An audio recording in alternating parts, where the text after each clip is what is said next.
welcome back to the Geek Branch podcast. I'm your host, Tim, and these are my co-hosts, Dane, Devontae, and our special guest is Cussler. All right, so before the past video that you might have seen might have been about our Gaming Pulse stuff. Well, this is going to be focusing on the cinematic universe. And we got a couple of topics. You'll see each one in their own individual episode. But with this first episode, I'll let you know what we'll be going over during your weekly watch. So first, we'll be talking about The Mandalorian, how it's the step in a right direction for Disney Star Wars. Then we will talk about a rumor about Agent of S.W.O.R.D. And then we will be discussing about The Rock, how his Black Adam movie will introduce the Justice Society of America. And then a funny little topic where Jack Black says that he wants to play Marvel's Kingpin or The Thing. So we're going to start off with the greatness that is The Mandalorian. Oh. And it is truly great.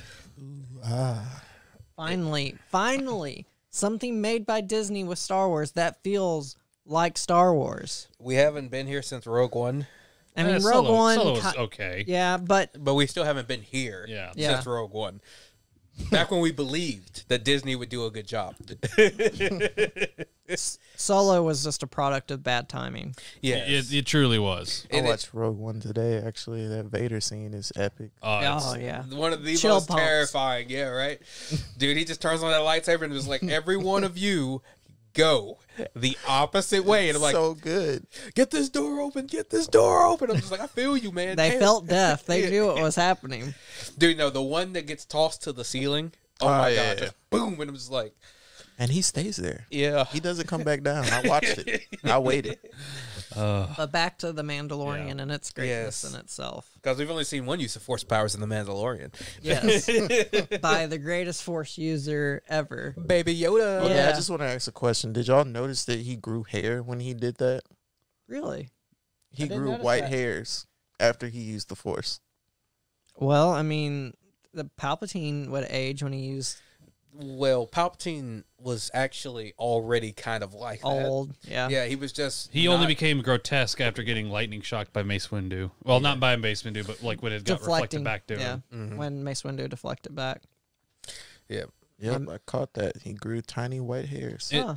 It could be just the fact that he overexerted how much Force he could use as might have aged him a little bit. As such a young individual. I mean, he still has 950 years to spend, so that's what it is. Because they can live a very long time. Yeah, spoilers. There's a Baby Yoda. If you haven't, like, I mean, it's you gotta be living under a rock.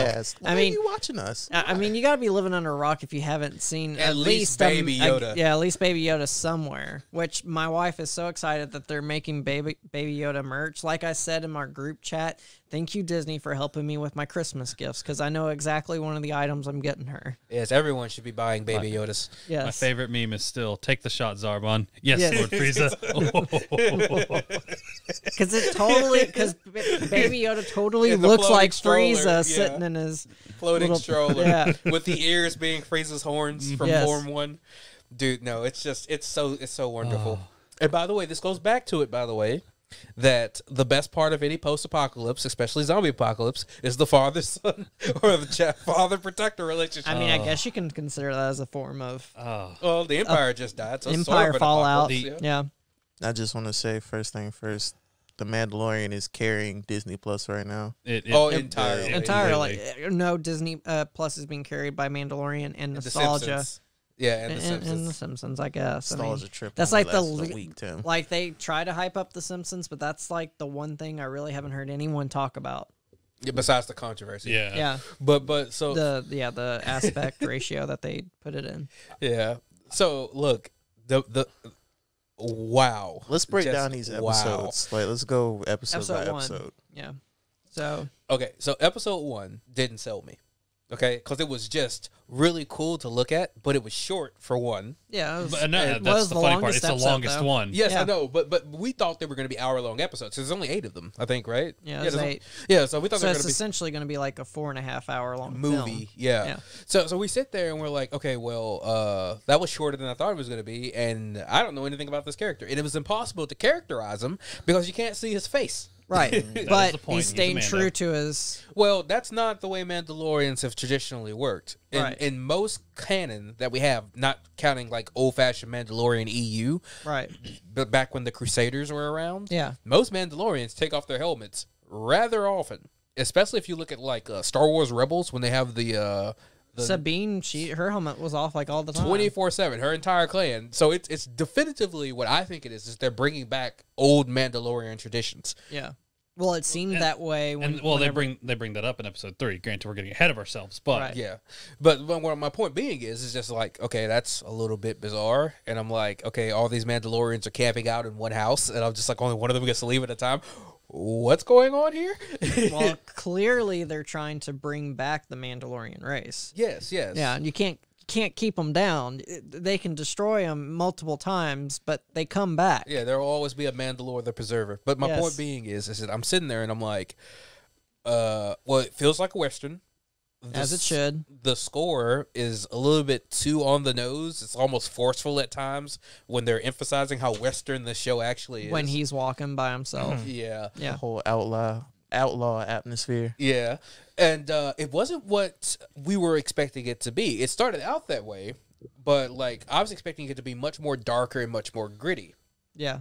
And it does hint at the underworld stuff though. Yeah, but we were expecting it to go full tilt. Yeah, I think it'll still go that way because the next episode he's going to be helping a mercenary out. Yeah.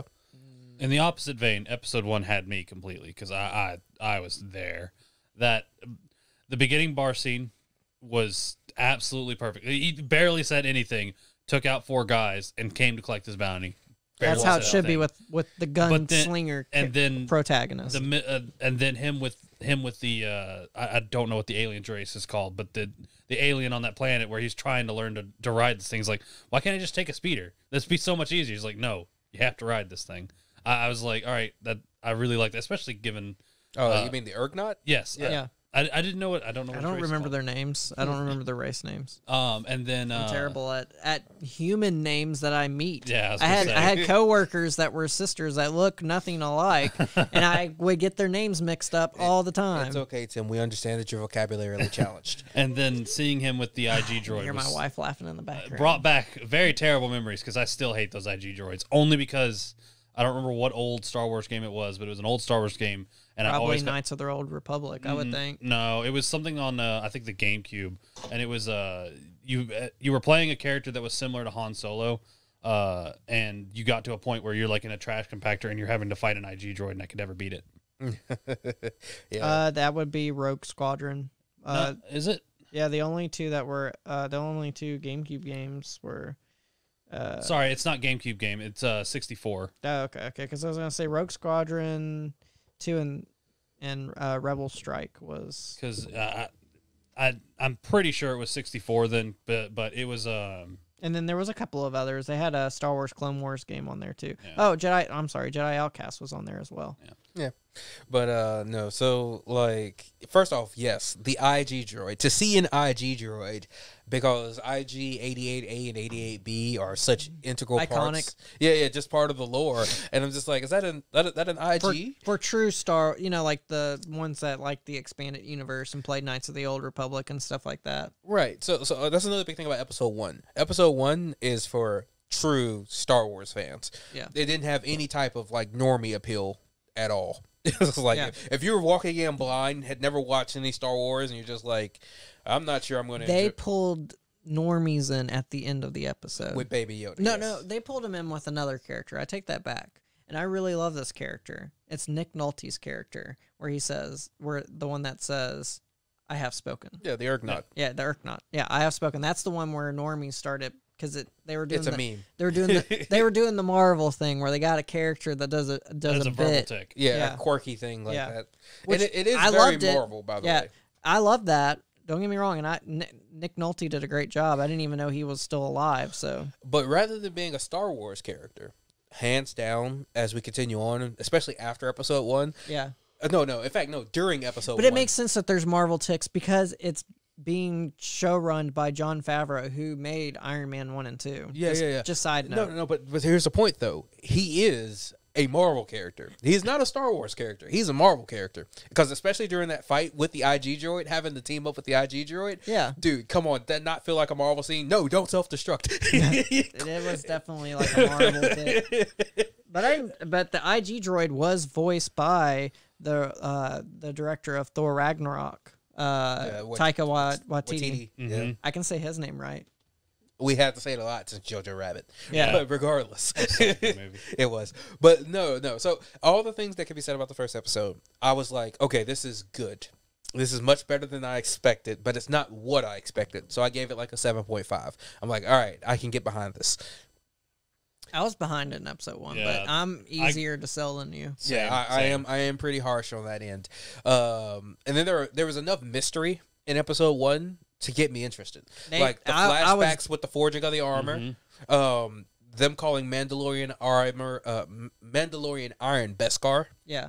which was something that is a little bit more updated because for like old fans like me, it's been Mandalorian iron. Yeah, they just called it Mandalorian armor. Now it's called Beskar, and I'm just like, okay, cool, I'm down, I get it. Yeah, it makes sense that they actually have a technical term for it. But yeah, so I was like, oh, and he's forging his armor. That is such a unique concept because most Mandalorian armor has either been like lost, and that's the reason why it's in places. Like Mandalore's the ultimate helmet. You know what I'm saying? They clearly found like some old blueprints or something because you can see it's like a template, template over to the side on the screen. Yeah, for forging it. Yeah, so they found old blueprints. It's also just like perfectly intermixed with canon because I could understand where things fit in immediately when they mentioned the Purge because that's following after the events of the Clone Wars when the pacifist Mandalorians got wiped out and Obi-Wan couldn't save. Yeah, in the Clone Wars animated series. Yeah, you meet the pacifist Mandalorians and you're already seeing that there was an issue with the pacifist and Mandalorians and Death Watch. You were seeing that already happen in the animated series, so it was just inevitable. Yeah. So like it already meshed in with the canon perfectly fine. I'm just like, we're here. I see the potential. Then we go on to episode 2, and episode 2 kicks it up a notch. Well, first of all, episode 1 at the end pretty much had most people strapped in with Baby Yoda. Yes. Even before they showed it was a Baby Yoda, I was like, when they opened it up before you could technically see that it was a life form. I knew. Yeah, that and then I was like, okay, so they're bringing some sort of life form back. That's a big deal in the Star Wars universe. What is it? The other big hint that they give you is it's 50 years old. Yeah, and it's a baby. Well, there were two things. So when I was watching it, there were only two things that it could reasonably be, and neither one of them was a Baby Yoda. Well, yeah, I didn't think it was going to be a Baby Yoda either. My first thought was it was a Hutling. Yeah, I could see that. Yeah, because Hutlings are incredibly small and very long-lived. You remember Jabba the Hutt's son from the Clone Wars. Yes. And I was like, oh, well, somebody must obviously have a Hutling. Because once again, I'm still thinking dark, underworld type, I didn't think that at all because I knew you thought they were going to go down. I knew the other direction because I listened to interviews from some of the actors. Right. And I knew that they were going to go the direction of you're going to see more of the heart of the Mandalorian, and you're going to see him save this child, and it's not going to be a Hutt. That's not going to be the creature that he would want to save. Well, like I said, so I don't do any extra content. Right. I don't do preview interviews and all that stuff. One of the things was that Bill Burr happened to be on one of the podcasts that I watch, and he briefly talked about, which is funny. He's going to be probably in episode 5, I think, episode 4 or 5. He's going to be in the show, and if you don't know, Bill Burr is a famous comedian, and he has always made fun of Star Wars. Well, Jon Favreau has worked with him on some stuff recently, and he asked him to be on there because he thought it'd be funny to have someone that has made fun of Star Wars. Actually, as a Star Wars character. Anyways, so I watched one of his talks about it, and I started connecting dots that it wasn't going to go that direction. Yep.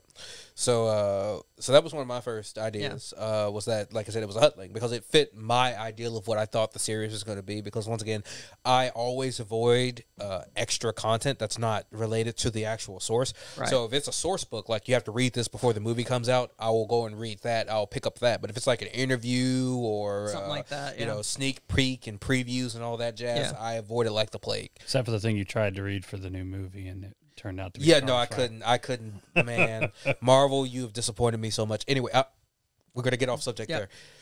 Same company. Sorry. Oh, here we go. Yeah, no, I'm part of the House of Mouse. Yeah, I'm not gonna dive in because oof. So episode 2. Yes. So he gets Baby Yoda, and he is trying to leave the planet that he saved him from. And a bunch of freaking Ewoks scrap his ship, which is the funniest thing to me. Yes, it was perfect. Yes. No. A lot of people were wondering what planet, if he was on one of the famous planets when he saved Yoda. You know which planet? Yeah, but no. Like, okay, so even if you wanted to do that, those aren't traditional Ewoks. Yeah. Because they have red eyes. Right. Rather than like the gold. Yeah, the bright gold yellow that Ewoks normally have. So I'm just kind of like, that's a strange detail to have, you know. So that might have been their way of saying this is not the planet you think they're at. Is. Yeah, because it was just like, even if there were Ewoks on it and an Ewok juggernaut. There's more than one sand planet. Yes. We don't all have to be on Tatooine. Yes. So, the egg. Which, by the way, if it was Tatooine, also leads towards it being a Hutt kid, because Tatooine is literally immediately Episode 2, when they got the egg, it was so hilarious because I was sitting there watching it with Stacy, and I was like, oh, this must be worth a lot or something. They immediately crack the egg and just like start eating like little monsters that they are. It must be a delicacy to them. Yeah, and it's obviously impossible for them to get normally. Well, yeah, I mean, look at them. Well, they're Ewoks. Yeah. They're like the least physically imposing group of characters in Star Wars. I mean, I can't, like, maybe that a-hole. Hold on. Have we been saying the wrong thing this entire time? Because we were saying Ewoks, but they're Jawas. Jawas, they are. We have been saying Ewoks. Oh, my God. We are. Yes, we have. Oh, my God. Nice I didn't want catch. to correct y'all. No. Hey, well, you immediately should have, because they're about the same they are size. Jawas. Yes, they're about the Ewoks same are size. the fuzzy little bears. From the moons of Endor. Oh, my God. Yeah. I think I messed up because I watched Return. I'm so Return sorry. Yes. Take the Jawas. take our Star Wars card away from us. No, it's fine, dude. Like, I didn't say Ewok, for the record. I wasn't. No, I was talking no. about me and Dane. no, it's fine, because we knew what we were talking about, and we Yeah. had all the details correct. We were getting the name wrong. Yeah, my bad. That's nothing new coming from me. Right. But it's just because you got caught up in the conversation. But, yeah, because in fact, they were speaking the Javanese trade tongue. So, like, we had all the details correct. We were Right. just getting the name wrong. Well, and also in that episode, you got to see Baby Yoda. That was when you got to see him use the Force. Yes, as they're all, Yoda's entire species is incredibly force powerful and light side aligned. So, my thing, when they finally showed the Baby Yoda, there's so many questions to be had about this creature. How was he, produced?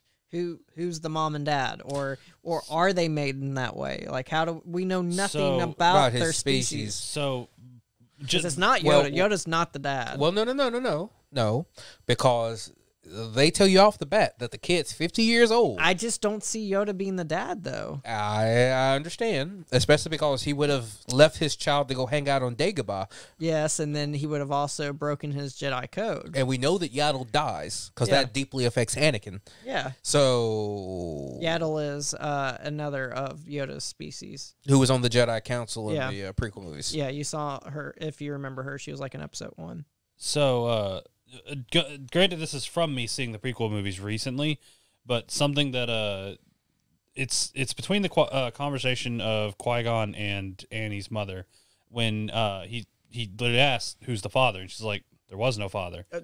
He was just conceived. No, his father is the Emperor.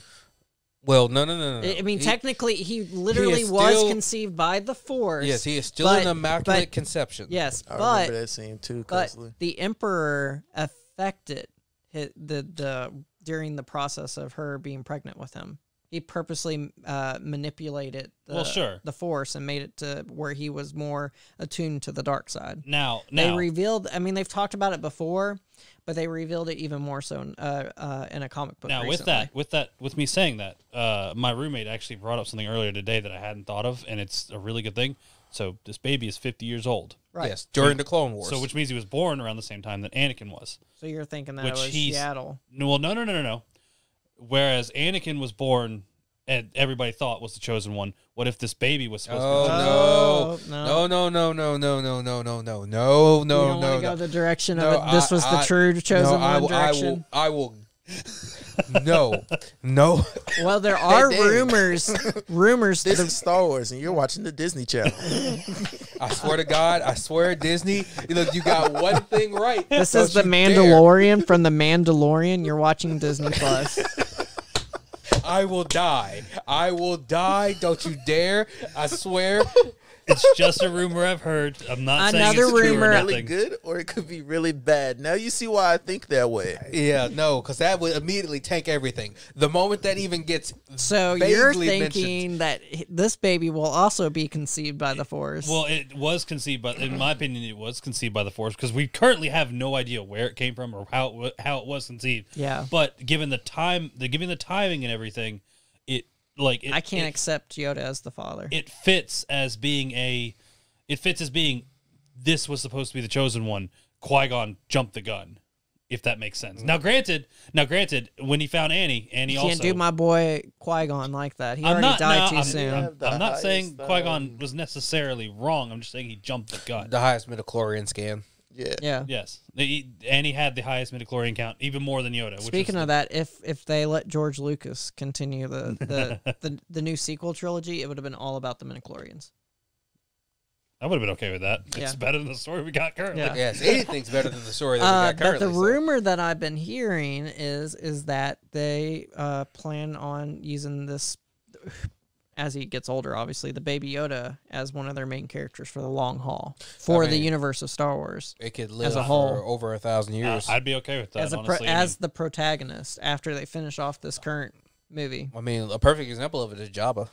Yeah, Jabba was used across all 5 movies. a Yeah. lot. No, but he's sorry. a side character. Yeah, I know what I'm saying. But sorry, he wasn't in the prequel movies, but he Okay, yes. Well, He's in the first one. yeah, I'm saying is that like Jabba has existed. Yes, all throughout yes. the Clone Wars. Jabba saga. has existed since before the Clone Wars. Yes. Yeah. Because he's in. He's 600. And he's in the animated Clone Wars movie. Yeah. He's 600 is my point. So he's a character that can carry the story forever. And since he's a Yoda, they only need a puppet. Wait, hold on. Are we talking about Yoda or Jabba? No, we're talking about The baby. Baby Yoda being used Right. for future Star Wars. My point is, who were you talking about a second ago? I was talking about Jabba as far as how long a character can stay in continuity. Talking about the Hut, right? The Yeah, Hut. Jabba the Hutt. Okay. Yeah. I'm just making 'Cause sure. he's been- Jabba's been in- 600 years old Yes, when he gets ganked. Well, just like Yoda. Yoda was in it for 900. Yeah, he was in episode 1, 2, 3, 4. Yeah. Not 4, but 5. Yeah, 1, 2, the 3, only one 5. he's on in is 4.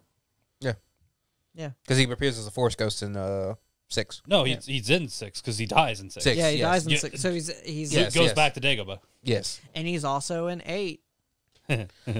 Yeah. We're not going to mention The that. sacred text. Oh, God. They matter not. I can't. Catch a tree on fire. Let's not, please. We're I'm talking sorry. about good things. The Mandalorian. All right. All right, sorry, we got derailed. My bad. It's not like they'll ever let Ryan. Well, my bad. Never mind. He has a trilogy still going on No, over at man, Disney. they're going to cancel that. There's no way. Episode 3. Episode 3 was. Ride of the Valkyrie should have been played. Hold on. Look, you're getting ahead of yourself. Bum. When he gets back to the planet, he immediately goes and hands the baby off And to everybody's to upset. the Empire. And the first thing first thing he does is, what's going to happen to him? And they literally won't tell him anything. And then he Bounty goes to hunter the code. guild hall and asks him, and they won't tell him anything because, granted, the guild wouldn't know. But he realizes as when he's about to leave the planet, I like this little shit. Yeah. It took my little knob off of my control Yeah. panel. But people were upset when they were watching it, like, oh no, he's not going to save the baby. We thought he was going to save the baby. He could not get the Beskar steel. Like, if the Mandalorians knew that he chose the baby over that steel, he would have been... That's not entirely true. Okay. So wait. There's two ways this could have gone. Yeah. And either way would be acceptable to the Mandalorians, actually. The Beskar steel is worth like an Imperial Star Destroyer's worth of credit. So that there's so much money in that one container that like you would be a fool not to walk out of the room with it. Right. So he either killed all of them and took the baby right then and there. Right. Or he took the steel and then came back to save the baby, which is the direction they went. Yes. But there is absolutely every chance of you taking in that baby Yoda as a foundling. And trust me. Oh, yeah. No, I agree. I'm just saying there was no possible situation where they would have accepted him not taking the steel. Well, yeah. So the criminal thing would be stealing the steel, regardless. Yeah. But the kid could have totally have been accepted in because there has been one force sensitive. That's not what I was worried about. What I was talking about, there was no way that they would be okay with him not getting the steel. And then he basically goes on a massacre and kills that entire compound, with the exception of the scientist that was trying to save that baby. Dude, I loved when he got the steel and got the new armor, and he just flaunted his stuff over at the bar. I love the interaction between him and the Heavy, because the Heavy thinks he's an Empire dog. He's just working for the Empire and getting money, and he's like, no, I'm just doing a job. Well, no, they're jockeying per position within the clan. Yes, and if you'll notice, okay, so look for lore people so that you can understand. This is also the reason why Jango Fett wasn't considered to be a true Mandalorian, and by proxy, of course, Boba Fett being the clone wasn't a true Mandalorian either. His clone son. Yes. You'll notice that most of the Mandalorians that are in the compound are not wearing Beskar steel armor. Yeah. They're wearing Durasteel. Yeah. Right. And the way that you can tell the difference between Durasteel and Beskar steel is that Beskar steel is impossible to dent. Yeah. You can damage it, but you can't dent it. There's a dent in Jango Fett's helmet. Yeah. It's impossible for that to be Mandalorian armor. It's just shaped like Mandalorian. It was obvious, too, in the second episode of The Mandalorian when his armor gets dented in by the mudlong. Destroyed. Yes. So that's not something that can happen with Beskar steel. And if you look at the heavy infantry soldier that's jockeying with position with him, you'll notice that he has a dent in his helmet as well as in his breastplate. He hasn't gotten Beskar for his armor yet. Yeah. Right. So it's just jockeying per position, because already Mando, if you want to call him, his name is actually out, by the way. But what's his actual name? It's 3-letter first name. I think it's like Drex or Drex, and then it's Jaren is his last name. But his actual name is out yet. I don't know if it's canon or not, but I'll have to look it up. Yeah, it's been cycling around. You'll notice that he already has a Mandalorian steel helmet, which is already, leagues above everyone else in the compound. Yeah. Right. Because the only other person who we think might have Beskar, even though hers is oddly colored, would be the armor. Yeah. That's what I would say. Because hers is the only armor that doesn't have any marks on it. And that stupid feminist YouTuber Scarsazian, I forget her name. Anita Sarkeesian. Yeah, she was trying to say there's no female characters in this new Mandalorian. Excuse me. The leader of the clan is a woman. And she's amazing. I mean, she hadn't talked much, but she's intimidating. We just ignore that. She is literally holding like 3 quintessential roles, because she's a mentor character. Yeah. She is literally a mother figure. Yes. And the Forge. And she's literally the most important role here, forging Beskar steel. To continue on, after he raids the base and saves the child, he leaves, and every one of the fobs that every person in the guild in the city has lights back up. Oh yeah, and they all try to hunt him down because he's breaking guild code. Yeah, and it's a really good confrontation. And Apollo Creed tries to take him out. It's a really good confrontation, because he takes out about half of them before he truly gets pinned down and really can't do anything. And then Apollo met his new German. But no. So 2 big things about that. One was very important to me is that he chose his own personal way, or you could call it the Mandalorian way.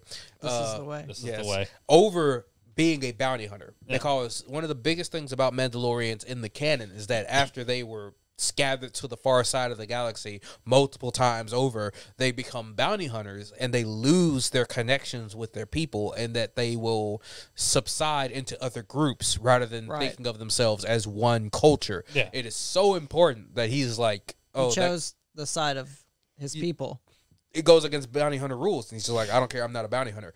That's the most important thing. Yeah. He's not actually a bounty hunter. That's why the show is called The Mandalorian, because he is becoming the symbol for their people now. Oh yes, most offensively, he's standing out as like an all-star for them. Yeah. But secondly, and this is also super important with this He part. better be getting a jetpack here soon. Yes, I know. Because he's like, I have to get one of those. Every episode got to have a jetpack. Yeah, he already has. He has 3 of the most major equipments. He has the zip line thrower. Has to have that. Yes, he has the flamethrower. That's totally like the Batman move. Yes, Like that's totally like a bat grappler thing. What's the name of the gun that he uses? the disintegration rifle. Yeah, That is from the Star Wars Holiday Special. It was when we first saw Boba Fett. He actually first appeared in that Holiday Special. It's after Episode 4, and Disney and Star Wars and all the actors that are involved in the Holiday Special want everyone to forget about it.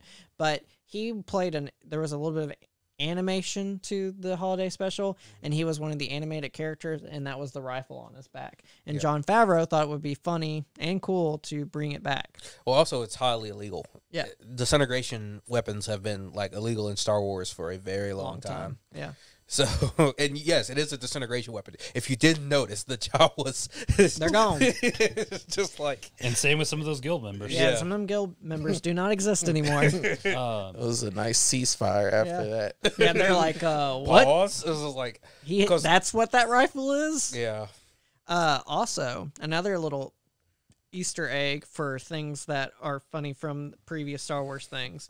In Star Wars Empire Strikes Back, there's a guy in the background when they're talking to Lando and everything, when they're at that planet. Cloud City, and you see this guy running with what is an ice cream maker. They said it wasn't an ice cream maker, but he's running in the background with an ice cream maker. Yep. And they made that the thing that carried the Beskar steel. Yes, because they turned it into an actual cargo container. Yeah, for this show. Because that's an old joke. It, like, if you caught it, I caught it immediately. I was like, oh, there's the ice cream maker. Yes, this is for show. This is for fans. Yes. It's purely for longtime fans. But I love how Jon Favreau is a huge Star Wars fan. yes. So the second most important thing is that during that fight, because already he feels like a superhero. There's just no denying it. He feels like a superhero. Yeah, well, he just took out Especially with the whistling birds. You know what I'm saying? Because that was so cool. that was a total Iron Man scene. Yeah. You fight me. It's an Iron Man scene. Yeah.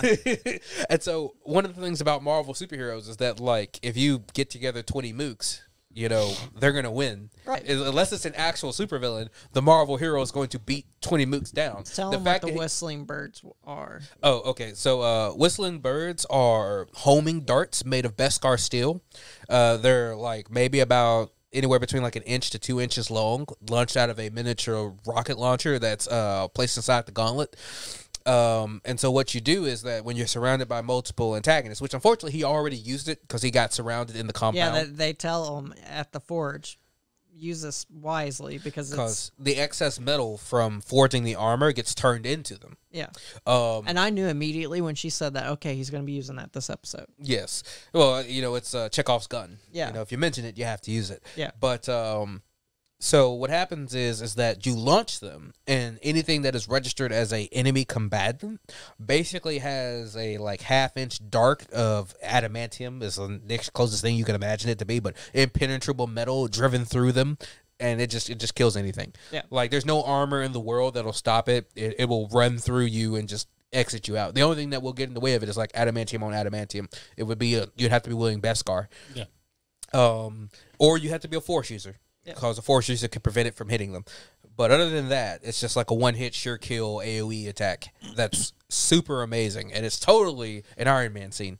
But so it's super important, though, that unlike Marvel superheroes, when he got into the situation, he eventually got pinned down. Right. You know what I'm saying? It became grounded in reality in that moment because he didn't have a way of there was no way he was going to get out of it without help. And then here comes the Valkyries. Yeah. Because all of a sudden 20 Mandalorians come jetpacking in as the cavalry comes, and they just eradicate those bounty hunters. Oh my god! Freaking Heavy comes down with that. Yeah, that's exactly what I was about to say. When Gatling Stacy laser. saw that, she's like, "Oh my god, I want that gun." Yeah, the Gatling laser. It's the same one that the clone troopers used. If you remember watching from the Clone Wars, it's that handheld heavy Gatling laser. Well, they have that. They have that in Jedi Fallen Order. Just regular Stormtrooper had one. Yeah, I mean it's pretty commonly used, but at this still point, awesome. Yeah, it just refers to what it is. In fact, I think the clone trooper that first used it in the Clone Wars was called Heavy. Yeah, the name of the clone trooper was called Heavy. Because that's the episode I actually just watched it. It's the one where it's after that. It's the one where it's the listening posts. Yeah, it's that the listening Cody post and Rex are coming to inspect, and a bunch of droids come in and take it over. Yeah, Heavy was a bro. You will be remembered. Yeah, but so anyway, it's just all types of amazing, and man, what an excellent action set piece that was. You know how you talked about how it's not as underworld as you were hoping it to be?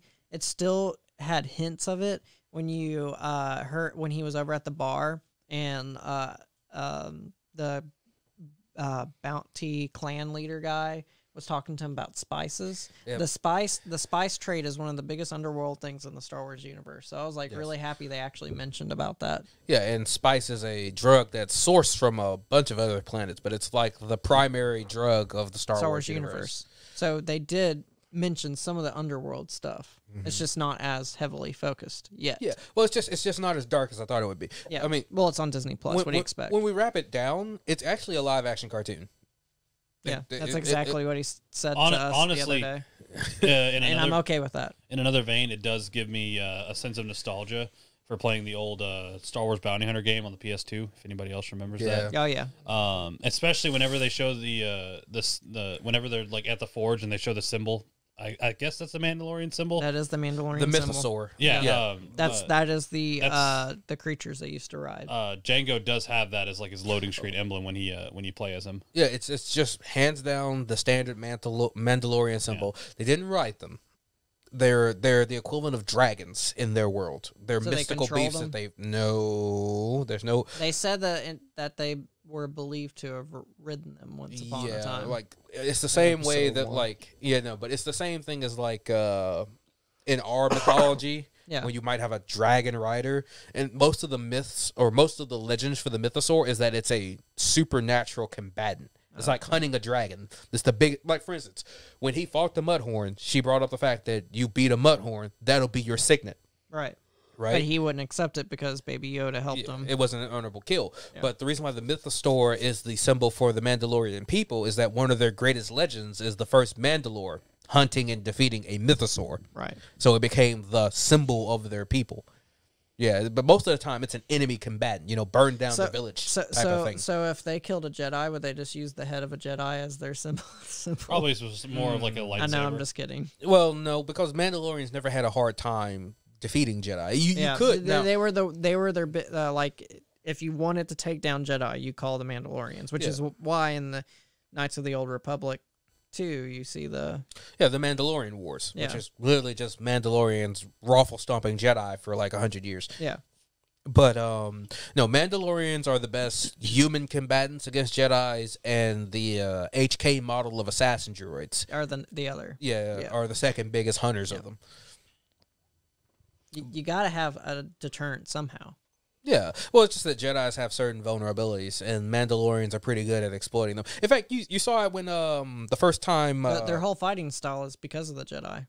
Yeah. They had to learn that fighting style after their first run-in with the Jedi. But who was it? Who fought... It was Jango that fought Obi-Wan? Yeah, it's on Camino. Yeah, on Camino. Yep. Yeah, because he goes in for the lightsaber pull, and he moves his arms out of the way with the grappling hook. Yeah. It's just like their entire combat style is meant to interrupt force powers. Yeah. After their first fight, where like when they first met the Jedis and the Jedis obliterated their people. These movies are so good. Yeah. They are really good. Yeah. They stand the test of time. Yeah, right. And that's also the reason why the flamethrower is always like every Mandalorian has a flamethrower. Yeah. Is because it's literally the best weapon against Jedi. Only really talented Jedi can stop energy functionally. Like, so whenever you see a Jedi use the Force to prevent Force lightning, like Yoda did with Palpatine, or whenever you see like Kylo Ren in the new sequel when he stops the energy bolt, that requires a ton of Force power. Most Jedi in combat can't have the concentration and the ability to do that, so you burn them. And the fact that they get burned is a lasting wound. Like, you know what I'm saying? Kind of like if you ever actually got burned in real life, you know, it's the pain distracts you. It's just like a primary weapon against them, because if you do manage to hit them with the flamethrower, the chances of them being able to properly use the Force after they've been burned drops immensely. It's also why Darth Vader's such a ridiculous monster of a Force user, because the fact that his entire body is burned. Yeah, and he has a ton those of prosthetics. Yeah, Darth Vader is ridiculous. No, he is a tank for real. He is still probably one of the most powerful Force users. Period. Pure hatred. Actually, I wouldn't call Vader hatred. I call Vader fear. Anakin was a character that was ruled by fear. Yeah, it was ruled by fear. Because he fear of the loss of his after the children, the fear of being alone. After losing his mother, that really hurt him, and then he started having visions of Padme, and that's what it's really what sent him on his downward spiral. Mm-hmm. Yeah. Honestly, if he had never had the visions of Padme, probably wouldn't have happened. But Sidious gave him those visions. I do agree. Yeah, if any of you guys ever read the novelization for the movies, oh man, you should, dude. The novelizations for the movies are some of the best novels, just hands down, as far as like sci-fi is concerned. I know it seems kind of strange because they're just novelizations, but they do such an amazing job, like filling in the things that can't obviously be explained by a movie. You know what I'm saying? Mm-hmm. Like they reference a shadow, and that shadow is Palpatine. Yeah. Like, so in the books, especially dealing with the creation of Vader, there is a constant reference to a shadow in Anakin's life, something that's always influencing him in this negative way. It is Palpatine. Yeah. I just wanted to let y'all know that they do have very short descriptions for episode 4, 5, and 6 for The Mandalorian. Episode 4, it says the Mandalorian teams up with an ex-soldier to protect a village from raiders. Episode 5 is the Mandalorian helps a rookie bounty hunter who is in over his head. And then episode 6 is the Mandalorian joins a crew of mercenaries on a dangerous mission. I'm hoping that the ex-soldier is the clone trooper.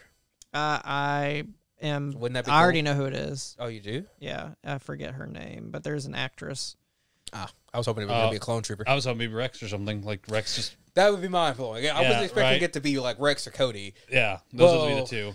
No, because it can't be Cody. Did Cody die? No, Cody doesn't die. Cody joins the Imperium. He becomes an Imperial.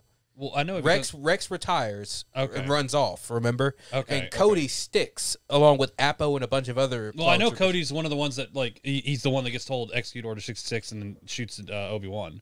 Yeah. They become Imperials. Okay. Remember that there was an entire group of clone troopers that removed their inhibitor chip. Oh, no, I didn't know that, actually. So. Yeah. It's Cara Dune. She was a veteran of the Galactic Civil War.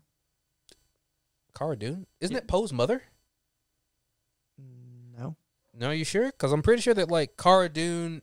No, you're just getting her mixed up. She is one of the other characters that's supposed to be a main point for the Mandalorian. She's played by Gina Carano. Maybe in Rebels? No, she's a new character. Okay. Well. Like I swear to God that like Poe's mother's last name is Dune before she becomes Dameron. Nope. I'm not sure. Where's my phone? No connection. Okay, just want to make sure. Promise. Well, Cara Dune is a seasoned warrior, an intimidating brawler, a crack shot. Dune has put her days of military discipline behind her and now has reinvented herself as a mercenary. Okay. Yeah. That's all I know. So exciting times to be a Star Wars fan. Yep, Shard Bay. Yeah. Okay. With Disneyplus at the forefront for making Star Wars fun again. Yeah. Yeah, no. I hope that the Rogue One spinoff, well, the prequel spinoff of Rogue One turns out just as good. I'm really hoping for that. I just want a Kit Fisto movie. Yeah, there's one with what was the captain's name in Rogue One? Which captain? The guy with the android. Oh, with the droid. the rogue, Yeah. the Imperial spy. Yeah. Yeah, no, he has his own comic too. Yeah, he's getting his own series. Yeah. Didn't know that. They almost canceled it.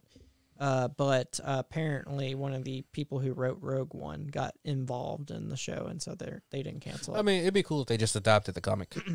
Who knows? They might. But yeah, that'll be next, and then we'll be getting the Kenobi series as well, which looks is the really highlight. good. Yes. Can't wait for that. Which I don't really know what they're gonna do with it. There's an infinite amount of potential because mostly Kenobi just hangs around on Tatooine watching Luke. Is Ewan McGregor gonna be Kenobi or is Yeah. that- Oh yeah, course. without a doubt. Okay, good. Yeah. Thank God. And he's known about it for years. Thank God. Yeah. He said it was originally supposed to be a movie, so he's really happy it's a series now. Yeah, because he has had to hide it for like a decade at this Yeah. point. Yeah, because they told him you're gonna get something else. Don't worry. Because He's the king of sass. he is such. I love He's how such a much snark cheeky- he has. Yes, he's so cheeky, dude. Why, hello there. Which, by the way, only gets better because of the sheer number of times that intro line is used every time he runs across Grievous in the Yes. Clone Wars. Yes, I love it. Like, hello, General Grievous. I'm just like, And then even General Grievous says it to him. yep, hello, Kenobi. It's great. Their relationship was really fun to see expanded, but I really don't like Grievous in the Clone Wars. I think he's fine. They didn't stay true to their character as he been built up otherwise, because he's a little bit silly. He's a Yes, Disney villain. He is the joke villain, but I think he's fine regardless. I think he does fine. I mean, he does have a few Intimidating Yeah, moments, he has- but he's nothing like Clone Wars, the original 2003 short animations, Yeah. where he just like Rawful stomps 5 Jedi in a row. Oh, dude, it's. Anybody remember those old animated skits? Yeah. Like they were really quick, fast paced, nothing but Yeah. action. Mace Windu speed You bag know who and did battle that, right? droids. The same dude who did Samurai Jack. Yep. Yeah, Okay, I wanted the to make Russian sure. guy. Yeah. Karvosky or something like No, that. it's like Gendry or something like that. Yeah, but his last name started with like a K or something. Anyways, so Mandalorian was great. We're Yeah. super ecstatic about it. We appreciate you watching and listening, and thank you for letting us get to the root of our geek culture with you.